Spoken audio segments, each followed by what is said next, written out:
My eyes opened suddenly and I found myself laying in my bed, drenched in sweat, laying beside my sleeping wife. I gasped as if I'd been holding my breath and sat up, putting my hand on my chest to feel my heart thumping rapidly.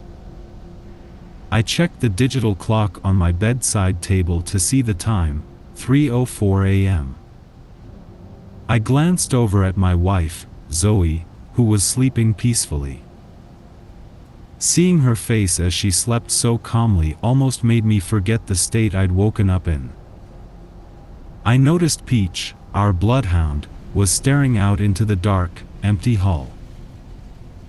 I nudged her as I headed to the bathroom, not turning on any lights as I walked through our open bedroom door and into the hall, as to avoid waking up Zoe. Peach retreated back into the bedroom and I swore I heard the bedroom door slam, must have been the wind.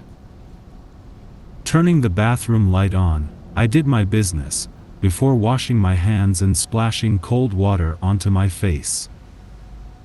I looked up into the mirror and that's when I saw it.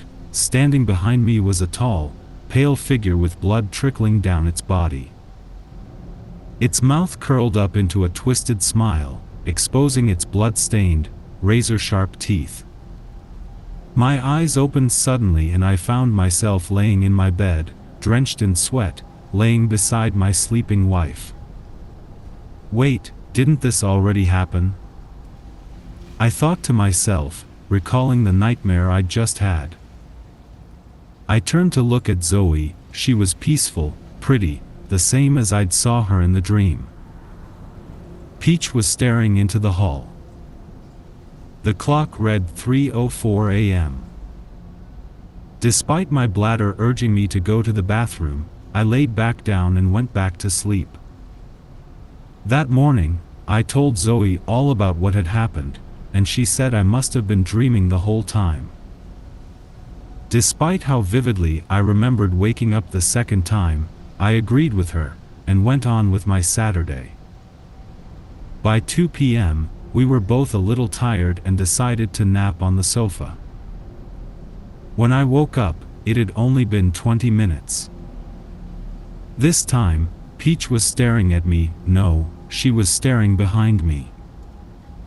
Last night's nightmare still lingering in my mind, I turned to see, well, nothing. Just the wall behind the sofa. I breathed a sigh of relief, and looked back at Peach, but she was gone. For some reason, I turned back to look behind me again, and written on the wall with what I can only assume was blood were the words, "You shouldn't have looked away." I woke up. Peach was staring behind me. It had been 20 minutes since I'd gone to sleep. I didn't take my eyes off of Peach. I shook Zoe gently and she immediately said, "What? You're awake?" I asked, confused since she hadn't seemed to be awake in my dream. "Yeah, I woke up just before you shook me. I had a weird dream." We'd had the same dream. Needless to say, we were both freaked out and decided we'd go out for a walk. Being in that apartment was the last thing we wanted. We didn't sleep last night. When we got back from our walk, something was off. It's 6 a.m. now, we're in the bedroom watching TV. We keep hearing someone, something, laugh in the bathroom.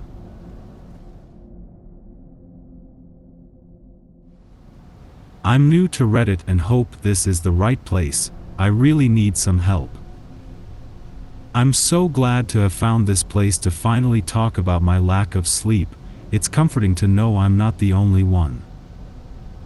I've not had a full night's sleep in about 4 weeks now and I'm reaching a breaking point. Can anyone out there help? It could be work stress, family issues or something else, but deep down, I know it's the man that's keeping me awake. I'm just not sure why. I've only met the man once. I was working late at home, laptop on my knee, puppy fast asleep beside me with some rubbish on the TV to keep me company when Poppy, my puppy, bolted awake. This isn't an extraordinary act in itself, but when she began a guttural growl at the window, I began to feel uneasy. I rose towards the window, knowing it was likely a local cat or pesky squirrel outside teasing her now she's locked inside. The closer I got to my closed curtains, however, the more my stomach dropped, adrenaline pouring into my veins.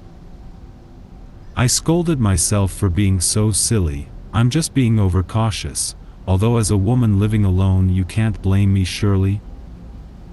Bracing myself for monsters, ghosts or worse, as I pulled back the curtain, I peered out into the night and saw nothing. The unease didn't subside as I peered out into the empty road, unsure what Poppy was now barking incessantly at. And then I saw the man. Crouching behind a car, dressed in all black, I could make out the top of his bald head behind the bonnet. I quickly shut the curtains, hoping it was just a passer-by tying his shoelaces and nothing more sinister, but my body clearly thought otherwise, as my heart was now hammering out of my chest. I dared another peek out of the curtains, praying the man would be gone and I could go to bed and put this behind me. This time the man wasn't hiding behind the car. He stood on top of it, staring into my window, eyes boring into mine. How had he got up there so quickly and quietly? Who the fuck was this person? And why wasn't I moving away? Our eyes were connected and I couldn't look away. I tried to break the contact, to look anywhere else, but I physically couldn't. I couldn't see much of his face or even his eyes, other than the small whites. But I could feel the man. I could feel the man inside me, reaching around my soul, around my brain, going deeper into my very being the longer our eyes were locked. I willed myself to look away, to turn my head so I could call the police, but my body no longer belonged to myself. I was rooted to the spot, unable to do anything as I felt the man more and more within myself. I could hear Poppy, now whining and shrieking in distress, could feel her pawing at my leg, begging for me to give her attention, but still my eyes were locked on the man. I felt the man smile. I could feel the man enjoying my distress and fear, getting off on it. Finally, a sharp burst of pain in my hand pulled me back to my senses and allowed me to break the hold. I looked down and Poppy had bitten me, hard enough to break through the skin. My hand was gushing with blood. I looked back to the window, but the man was gone, with no evidence anyone, or anything was ever there. By the time I'd called the police, they found or saw nothing, of course, fixed up my hand and calmed down a very apologetic Poppy. I was exhausted to my core.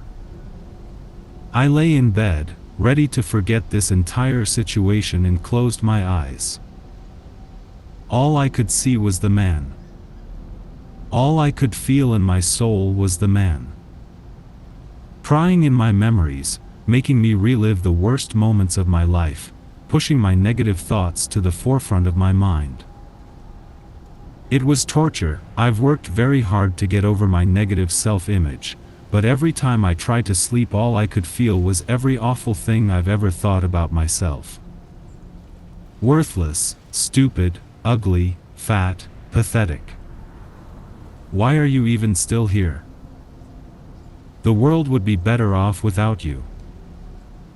I've managed to sleep, of course, hours here and there, but every second of sleep is plagued with nightmares, frustration, and depressive thoughts.